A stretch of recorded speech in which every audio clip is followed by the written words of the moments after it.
श्रीं ह्रीं क्लीं ऐं कमलवासिन्ये स्वाहा। हिंदू पंचांग के अनुसार हर महीना किसी न किसी देवी देवता को समर्पित होता है। जैसे कि सावन के महीने में भगवान शिव की पूजा होती है, कार्तिक के महीने में भगवान विष्णु और तुलसी माता की पूजा होती है, तो मार्गशीर्ष के महीने में भगवान श्री कृष्ण की और माँ लक्ष्मी जी की पूजा की जाती है। इस महीने में पड़ने वाले सभी गुरुवार को माँ लक्ष्मी की कृपा पाने के लिए भक्त उपवास रखते हैं। सबसे पहली बात तो हर कोई अपने घर में माँ लक्ष्मी जी का आगमन चाहता है। हर कोई चाहता है कि उनकी सभी आर्थिक समस्याएं दूर हो, उनके घर में सदा सुख समृद्धि का वास रहे। तो इस व्रत को कोई भी कर सकता है। गुरुवार के दिन जैसे बृहस्पति देवता की आप पूजा करते हैं, उसी तरह से आप माँ लक्ष्मी जी की पूजा भी इस दिन कर सकते हैं। अगर आप गुरुवार के दिन कोई और व्रत भी रखते हैं तो साथ में भी आप माँ लक्ष्मी जी की कृपा बरसाने वाले इस व्रत को रख सकते हैं। इस व्रत को रखने के लिए आपको बहुत ज़्यादा सामग्री की आवश्यकता नहीं होती, विशेष ब्राह्मण या पुरोहित जी की आवश्यकता नहीं होती। आप अकेले खुद भी इस व्रत को कर सकते हैं। पहले दिन जो पहला गुरुवार होगा उस दिन आपको कुछ बातों का ध्यान रखना होता है। जैसे कि पहले गुरुवार को आपको कलश की स्थापना करनी होती है। कलश की स्थापना में आप चाहे पानी वाले नारियल का प्रयोग कर सकते हैं। यदि पानी वाला नारियल ना हो तो कोई बात नहीं, आप उसमें दीप कलश की भी स्थापना कर सकते हैं। गुरुवार का दिन होता है तो महिलाओं या कन्याओं को सिर के बाल धुलकर स्नान नहीं करना चाहिए। तो ऐसे में आप एक दिन पहले बुधवार को ही सिर धुलकर स्नान कर लें और एक दिन पहले शुद्ध सात्विक भोजन ग्रहण करने का प्रयास करना चाहिए। अगर आपने लहसुन प्याज से बना हुआ भोजन कर भी लिया है तो उसके बाद आपको सिर धुलकर स्नान करना चाहिए। उसके बाद आपको इस तरह का कोई भोजन नहीं करना चाहिए। गुरुवार के दिन सबसे पहले तो आप जल्दी उठें। यदि ये पूजा सुबह ब्रह्म मुहूर्त में की जाए तो बहुत जल्दी फल देने वाली होती है। आपकी जो भी आर्थिक समस्याएं हैं वो दूर हो जाती हैं। यदि ब्रह्म मुहूर्त में ना उठ पाए तो सूर्योदय से पहले उठकर आपको ये पूजा करनी चाहिए। तो सुबह जल्दी उठें, स्नान आदि से निवृत्त हो जाएं, अपने घर को बहुत अच्छे से साफ सुथरा रखें, घर के मुख्य द्वार को पानी से साफ करें, क्योंकि इस पूजा में आपको अलग से चौकी की स्थापना करनी होती है। तो जहाँ पर आप चौकी स्थापित करेंगे वहाँ पर अगर संभव हो आपको गाय का गोबर मिल जाए तो गाय के गोबर से थोड़ा सा लीप लें, नहीं तो गेरू से लीप सकते हैं और गंगा जल से भी वहाँ पर पोछा आप लगा सकते हैं। उसके बाद चौकी की स्थापना करनी चाहिए। आप थोड़ी सी रंगोली मंदिर में आसपास जरूर बनाएं। अपने घर के मुख्य द्वार पर रंगोली अबीर गुलाल से बना सकते हैं। और अधिकतर लोगों के यहाँ तो इस व्रत में चावल को पीसकर उसके पेस्ट से अल्पना बनाई जाती है।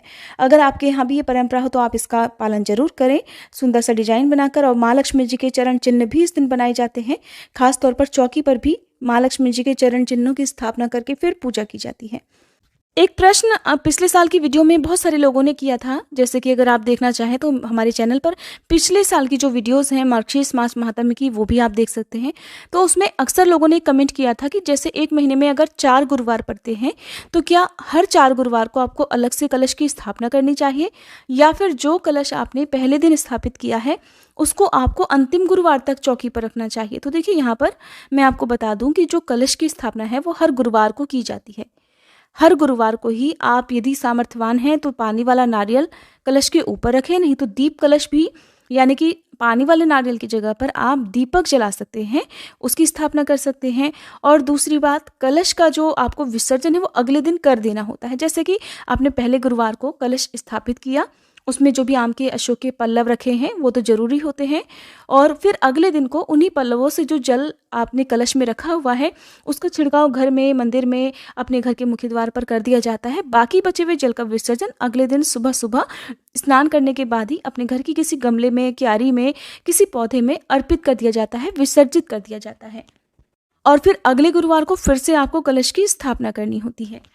लेकिन जो चौकी आपने स्थापित की हुई है उस चौकी को आप ऐसे ही रहने दें। उसमें जो भी आपने भगवान की, देवी माँ की तस्वीर या प्रतिमा स्थापित की हुई है उसका आपको रोज सुबह शाम नियम से पूजन करना है।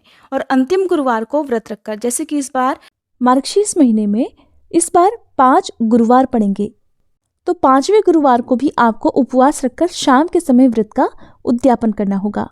इस व्रत के उद्यापन में कुछ विशेष किया जाता है जिसको मैं आने वाली वीडियोस में आपको बता दूंगी। अब जान लीजिए कि कैसे पूजा करनी होती है। तो सुबह को आप स्नान आदि से निवृत्त हो जाएं। सभी सुहागिन महिलाओं को श्रृंगार करने के बाद ही पूजा करनी चाहिए। कुंवारी कन्याएं भी इस व्रत को कर सकती हैं। इस व्रत को पुरुष भी रख सकते हैं। तो सुबह आप साफ स्वच्छ वस्त्र धारण करें। लाल वस्त्र धारण करके कन्याओं को या महिलाओं को पूजा करनी चाहिए। काले वस्त्रों का प्रयोग नहीं करना चाहिए। पूर्व दिशा की ओर मुंह करके आपको भगवान श्री गणेश का ध्यान करना है। और याद रखें कि जब माँ लक्ष्मी जी का आप आह्वान करते हैं तो आपका मुंह उत्तर दिशा की तरफ हो। यदि आपके लिए मंदिर में बैठकर ऐसा करना पॉसिबल ना हो तो जब आप छत पर जाएं या अपने घर की उत्तर दिशा में खड़े होकर आप पूजा करने के बाद एक बार माँ लक्ष्मी जी का आह्वान उत्तर दिशा की तरफ मुंह करके जरूर करें।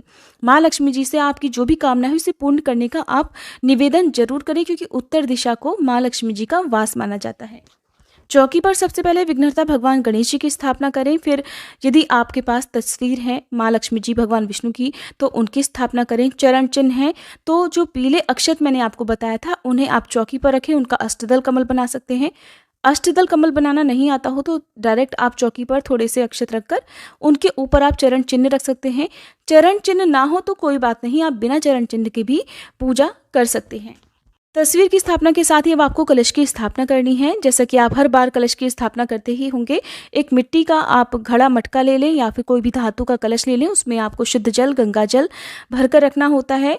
कलश के ऊपर मुंह पर मौली या कलावा बांधना होता है। कलश पर स्वास्तिक का चिन्ह बनाना होता है और फिर कलश के अंदर आपको दूर्वा, एक सुपारी, सिक्का, हल्दी की गांठ और पुष्प अक्षत डालने होते हैं। इसके बाद उस कलश के ऊपर आपको आम या अशोक के 5 पल्लव रखने होते हैं। फिर उसके ऊपर आपको पूर्ण पात्र रखना होता है। पूर्ण पात्र मिट्टी का एक ढक्कन होता है जो कि आपको या मिट्टी का हो या फिर धातु की यदि कोई प्लेट आपके पास हो जो कलश के ऊपर रख सके वो रखनी होती है। उसके ऊपर आप पीले रंगे हुए अक्षत रखें। पानी वाले नारियल की स्थापना करें। नारियल को भी लाल चुनरी ओढ़ाएं। यदि माँ लक्ष्मी जी की तस्वीर प्रतिमा अलग से नहीं है तो आप उसी नारियल को माँ लक्ष्मी जी का प्रतीक मानकर नथ, चुनरी, सिंदूर, जो भी सुहाग की सामग्री है वो अर्पित करें और फिर धूप दीप जलाकर विधि विधान से माँ की पूजा करें। सबसे पहले ओम श्री गणेशाय नमः कहकर पूजा प्रारंभ करें। फिर ओम श्री महालक्ष्मी नमः इस मंत्र का जाप करते हुए माँ लक्ष्मी जी की पूजा करें। गणेश भगवान को सिंदूर का तिलक लगाएं। माँ लक्ष्मी जी को रोली, मोली, पुष्प, लाल पुष्प या गुड़हल का या गुलाब का पुष्प हो तो अर्पित करें। कमल का पुष्प हो तो अच्छी बात है। विष्णु भगवान को चंदन का तिलक लगाएं। सुबह के समय पूजा करते समय आप केवल मिठाइयों का या फलों का भोग भी माँ को लगा सकते हैं, लेकिन शाम को व्यंजनों का ही भोग लगाया जाता है जो कि मैंने आपको वीडियो के शुरू में बताया और उसी को प्रसाद रूप में आपको ग्रहण करना चाहिए। कौड़ियाँ और गोमती चक्र ये माँ लक्ष्मी जी को आकर्षित करने के लिए बहुत ही विशेष होती हैं। अगर आपके पास कौड़ियाँ हैं या गोमती चक्र हैं तो आप उनकी पूजा भी इस दिन जरूर करें। कौड़ियों को, गोमती चक्र को गंगा जल से साफ करें। उसके बाद उन सभी को रोली, अक्षत, कुमकुम अर्पित करें और माँ लक्ष्मी जी के चरणों में अर्पित करें। आपके पास चाहे एक कौड़ी भी हो तो उसकी भी आप पूजा कर सकते हैं। कुछ विशेष पूजन मंत्रों का जाप अगर सच्चे मन से किया जाए तो माँ लक्ष्मी जी बहुत प्रसन्न हो जाती हैं। ये मंत्र हैं: ओम श्रीं ह्रीं क्लीं श्री सिद्धि लक्ष्मी नमः, धनाय नमो नमः, ओम ह्रीं ह्रीं श्रीं लक्ष्मी वासुदेवाय नमः, या फिर ओम श्रीं ह्रीं क्लीं श्री सिद्ध लक्ष्मी नमः। इन सभी 4 मंत्रों का जाप माँ लक्ष्मी जी की पूजा करते समय करना चाहिए और किसी भी एक मंत्र का जाप आप 108 बार भी कर सकते हैं। पूजा करते समय माँ लक्ष्मी जी की व्रत कथा भी पढ़नी और सुननी चाहिए जो कि हमारे चैनल पर आपको मिल गई होगी। अगर आपने इस कथा को नहीं सुना है तो आप गुरुवार के दिन जरूर सुन लीजिएगा। व्रत की कथा सुबह और शाम दोनों समय ही सुननी चाहिए। कथा पढ़कर या सुनकर सबसे अंत में माँ को भोग लगाकर आपको फिर लक्ष्मी चालीसा का पाठ करना चाहिए। एक बात हमेशा ध्यान रखें कि गुरुवार के सभी व्रतों में 1 लोटे में जल भरकर आपको सुबह से लेकर शाम तक माँ लक्ष्मी जी के पास रखना है। शाम को उस जल का विसर्जन कर दें और फिर शाम को 1 लोटा जल भरकर फिर से रात भर के लिए माँ लक्ष्मी जी के पास रखें और अगले दिन सुबह पूजा करने से पहले उसका विसर्जन कर देना चाहिए। विसर्जन जैसे कि मैंने आपको बताया किसी भी पौधे में आप कर सकते हैं, लेकिन तुलसी जी के पौधे में किसी भी देवी देवता को चढ़ाया गया जल अर्पित नहीं किया जाता है। माँ लक्ष्मी जी को चढ़ाए गए भोग को प्रसाद रूप में सभी लोगों में बांटना चाहिए और अपने घर के मुख्य द्वार पर शाम के समय एक दीपक अवश्य ही जलाकर रखें। कहते हैं कि जिस घर में अंधेरा नहीं रहता, जिस घर में मुख्य द्वार हमेशा साफ सुथरा होता है और दीपक लगाया जाता है, उस घर में भी माँ लक्ष्मी जी का सदा आगमन बना रहता है। इस व्रत में केवल मीठा भोजन ही करना चाहिए। यदि आपको मीठा भोजन करना मना है तो फिर आप सेंधा नमक का सेवन भी कर सकते हैं, जिसमें आप बाकी व्रतों में जैसा ग्रहण करते हैं, जैसे कि आलू, लौकी, कुट्टू का आटा या साबूदाना, उसका सेवन आप कर सकते हैं। आज के दिन माँ लक्ष्मी जी को गुड़ का भोग भी लगाया जाता है और गुड़ का दान भी किया जाता है। तो अगर आपने गुरुवार का व्रत रखा है तो ऐसे में आप भगवान विष्णु की, बृहस्पति देवता की पूजा करके गुड़ और मुनक्की के साथ बृहस्पति देवता का उपवास भी खोल सकते हैं। इस तरह से आप दोनों व्रत एक साथ रख सकते हैं। मार्गशीर्ष महीने के अंतिम गुरुवार को आप व्रत का उद्यापन करेंगे। इसके लिए इस दिन भी आपको व्रत रखना होता है। शाम के समय आप अपने घर में 7 सुहागिन महिलाओं को या 7 कुंवारी कन्याओं को आमंत्रित करें और कुछ भी मीठा भोग तैयार करें, जिसे आप पहले माँ लक्ष्मी जी को अर्पित करें, फिर उन सभी कन्याओं को या महिलाओं को भी खाने को दें। और ध्यान रखें कि इस दिन केवल मीठा भोजन या मीठा व्यंजन ही महिलाओं को या कन्याओं को देना चाहिए। साथ में माँ लक्ष्मी जी के व्रत की कथा एक जो पुस्तक आती है वो उन सभी को देना चाहिए।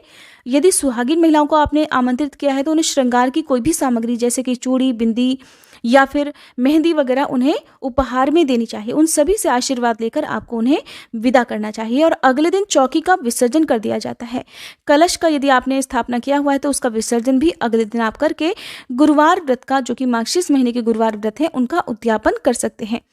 उद्यापन के दिन यदि आप मंदिर में दान करते हैं तो अच्छी बात है, नहीं तो किसी भी निर्धन व्यक्ति को, निर्धन सुहागिन महिला को भी दान में दी जाने वाली सामग्री जैसे कि वस्त्र, अन्न, धन या खीर वगैरह का दान भी आप कर सकते हैं। आप हमारे चैनल पर गुरुवार के दिन माँ लक्ष्मी जी की व्रत कथा के साथ साथ भागवत कथा और मार्गशीर्ष महात्म की कथाएं भी जरूर सुनिएगा। अगर आपको वीडियो अच्छी लगी हो तो चैनल को सब्सक्राइब करके बेल आइकन प्रेस करना मत भूलिएगा।